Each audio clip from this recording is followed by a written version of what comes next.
सुख सागर चौथा स्कंद 21वां अध्याय। इस अध्याय में आज हम पढ़ेंगे राजाओं अथवा मनुष्यों से राजा पृथु का भगवत भजन के प्रचार के लिए कहना। लेकिन उससे पहले अगर आप चैनल पर नए हैं तो चैनल को सब्सक्राइब करें और नोटिफिकेशन दबाने के बाद ऑल पर क्लिक करें ताकि आने वाले हर अध्याय को आप सुन सकें। और इस अध्याय को लाइक करें और कम से कम 10 लोगों को शेयर करें ताकि आने वाले समय में हमारे जितने भी भारतीय अपनी संस्कृति से विमुख हो चुके हैं वापस से अपनी संस्कृति की ओर लौट सकें। तो चलिए इस अध्याय को आरंभ करते हैं। मैत्रेय जी कहने लगे, हे विदुर जी, राजा पृथु ने शिष्टाचार के उपरांत सब राजाओं, ऋषि मुनियों और अन्य लोगों की सभा में बैठकर इस तरह कहा, हे महानुभावों, मैं आपसे एक वस्तु मांगता हूं। उसके लिए कोई दबाव नहीं डालना चाहता। यदि आप लोग प्रसन्नता पूर्वक उसे देना स्वीकार करेंगे तो मैं आपका बहुत उपकार मानूंगा। महाराज पृथु के ऐसे विनम्र वचन सुनकर अन्य राजाओं ने हाथ जोड़कर उत्तर दिया, हे पृथ्वीपति, आप हमारे तन मन धन आपके चरणों पर न्यौछावर करते हैं। आप जो आज्ञा देंगे हम वही करेंगे। तब राजा पृथु ने कहा, मैं यह चाहता हूं कि समस्त द्वीपों के निवासी जितने भी छोटे बड़े स्त्री पुरुष हैं वे सब श्री नारायण का भजन पूजन किया करें। जिस राजा के देश की प्रजा जो पाप तथा पुण्य करती है उन सब का 6वां भाग राजा को प्राप्त होता है। इसलिए मैं यह चाहता हूं कि सब लोगों को श्री नारायण जी के चरणों में भक्ति और प्रीति अवश्य रखनी चाहिए। चारों वर्णों को श्री हरि के अवतार और लीलाओं की कथाओं का श्रवण करना चाहिए। जो प्राणी श्री हरि का सच्चे मन से ध्यान करता है श्री नारायण जी उस पर कृपालु होकर उसे चारों पदार्थ धर्म, अर्थ, काम और मोक्ष प्रदान करते हैं। अन्य राजाओं के शासन काल में वर्णों एवं स्थानों के अलग अलग धर्म प्रसिद्ध थे, परंतु अब मेरी यह अभिलाषा है कि श्री नारायण जी का स्मरण करना और उन्हीं की भक्ति को अपने हृदय में स्थान देना यह सब लोगों का धर्म होना चाहिए। इसलिए हे राजगणों, आप लोग अपनी प्रजा को इसी तरह के धर्म का उपदेश करें। खेतों में अन्न पैदा होता है, उसका 6वां भाग राजा को प्रजा से लेना चाहिए, परंतु मैं उस अंश को भी प्रजा के लिए छोड़ देता हूँ। सब लोग उस अंश के द्वारा हवन और दान आदि किया करें। उस अंश के अतिरिक्त जिस किसी प्राणी को अधिक धन की जरूरत हो वह मुझसे ले जाए।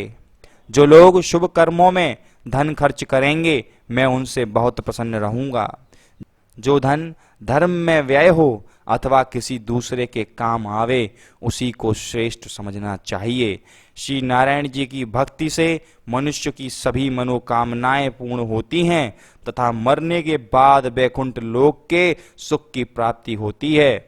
राजा पृथु के इन शब्दों को सुनकर ब्राह्मणों एवं ऋषियों ने आशीर्वाद देते हुए इस प्रकार कहा, हे राजन, आप जैसा धर्मात्मा राजा पाकर हमारे सब दुख दूर हो गए हैं। इसके अनंतर अन्य सभी राजाओं ने अपने अपने देश में जाकर राजा पृथु की आज्ञा अनुसार धर्म प्रचार करना आरंभ कर दिया।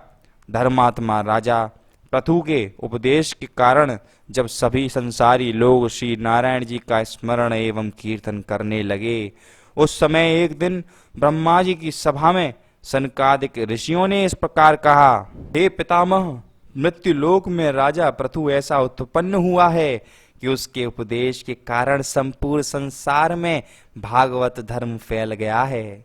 उसके धर्म प्रचार से ही सभी लोग कृतार्थ हो जाएंगे। अब हम लोग भी उसे देखने के लिए जा रहे हैं। इतना कहकर सनकादिक चारों भाई राजा पृथु से भेंट करने के लिए उनके राजभवन में जा पहुंचे। आकाश मार्ग से आते हुए सूर्य के समान तेजस्वी उन चारों भाइयों को देखकर राजा पृथु ने अपनी सभा सहित उठकर खड़े हो गए। फिर उन्हें अत्यंत प्रसन्नता पूर्वक दंडवत करने के उपरांत स्तुति करने लगे। सिंहासन पर सम्मान सहित बैठाने के उपरांत राजा ने उनके चरण को धोया तथा विधि पूर्वक चरणामृत लेने के पश्चात हाथ जोड़कर इस प्रकार उनसे कहना आरंभ किया, हे महात्मन, आपने बिना बुलाए यहाँ आकर मुझे कृतार्थ कर दिया है। मैं समझता हूँ कि आज मेरे किसी पूर्व जन्म का पुण्य उदय हुआ है। राजा के ऐसे दीन वचन सुनकर सनत कुमार जी ने कहा, हे राजन, श्री नारायण जी के चरण कमलों में तेरी अटल प्रीति सुनकर ही हम यहाँ आए हैं। तब राजा पृथु ने उन्हें अपने ऊपर अत्यंत कृपालु देखकर पूछा, हे दीन दयालु, संसारी मनुष्य जन्म मरण से किस प्रकार छूट सकते हैं, मुझे आप यह बताने की कृपा करें। सनत कुमार जी ने इस प्रकार कहा, हे राजन, तुमने यह बात संसार के कल्याण के लिए पूछी है, अतः हम तुम्हें इसका उपाय बतलाते हैं। सुनो, जो प्राणी मनुष्य शरीर पाकर अपने अंतकरण में श्री नारायण जी के स्वरूप का ध्यान रखता है, जिह्वा से श्री हरि का स्मरण करता है तथा कानों से उनकी लीला कथाओं को प्रेम पूर्वक सुनता है, वह आवागमन से छूट जाता है तथा श्री नारायण के चरणों में उसकी दृढ़ भक्ति बनी रहती है। और इसी प्रकार यहाँ पर 21वां अध्याय समाप्त होता है। लेकिन अगर आपने अभी तक सुख सागर के बाकी के अध्याय नहीं देखे हैं तो सभी स्कंदों के सभी अध्यायों का लिंक डिस्क्रिप्शन में दिया गया है, जिस पर क्लिक करके आप सभी अध्यायों को श्रवण कर सकते हैं। साथ ही साथ आप नारियंग कल्याण के एकादशी महात्म्य एवं ज्ञान माला के अध्यायों को भी सुन सकते हैं।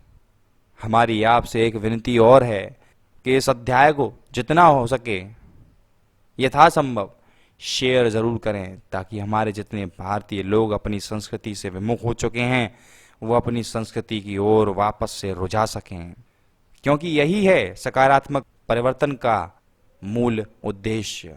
और इसी कारण इस चैनल पर प्रतिदिन एक अध्याय अवश्य डाला जाता है, जिन्हें सुनकर मन को अभूतपूर्व आनंद दे सकते हैं।